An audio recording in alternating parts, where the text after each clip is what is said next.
United States Marine Corps for 22 years and served all over the country, obviously, in 22 years.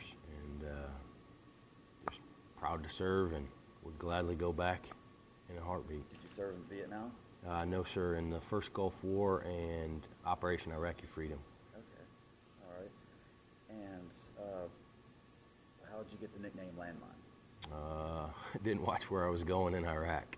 And 6 years ago, March, when we first went into Iraq, I stepped on a landmine and went boom. So, but Lord was watching over me, and I'm still here doing bigger and better things, and I'm sure He has other things for me to do in this lifetime. So. And as far as the Patriot Guard Riders, when did you get involved? I got involved about 2.5 years ago. I heard about them. I wish I'd heard about them sooner, actually.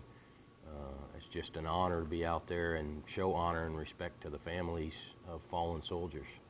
And really, that's what Patriot Guard Riders is all about, is honoring our service members and what they did for us and the sacrifices they made to keep our country free.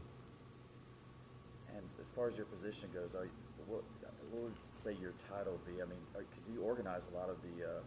Well, I'm what's called the ride captain, but I'm now I'm the assistant senior ride captain for Western North Carolina.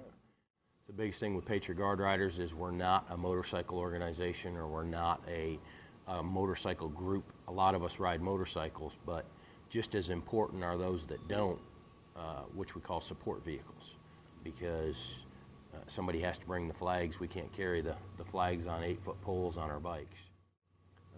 So, and a lot of probably, I don't know how much of our organization is motorcycles and how much is cagers or, support vehicles, but it takes the whole group to make it work. And really, to be a part of the Patriot Guard Riders, you just have to want to show honor and respect to our fallen service members. And originally, the Patriot Guard Riders, they were put together because of some group of people that protesters. Protesters. Yes, sir. Can you explain what the protesters would do? Well, what they would do is show up at military funerals and protest the war by slandering that service member. So a group got together and said, let's go ahead and we'll just show up at funerals when they want us to be there, and we'll stand there with American flags and block the family from having to see protesters. And this is a national program? Yes, sir. Yes, sir. And have you personally experienced any of these protesters? One time. What we do as an organization, we are a non-confrontational organization, and what I mean by that is we do, just like I said a minute ago, we turn our backs towards the protesters and we hold our flags so that the family does not have to see the protesters. What does Memorial Day mean to you?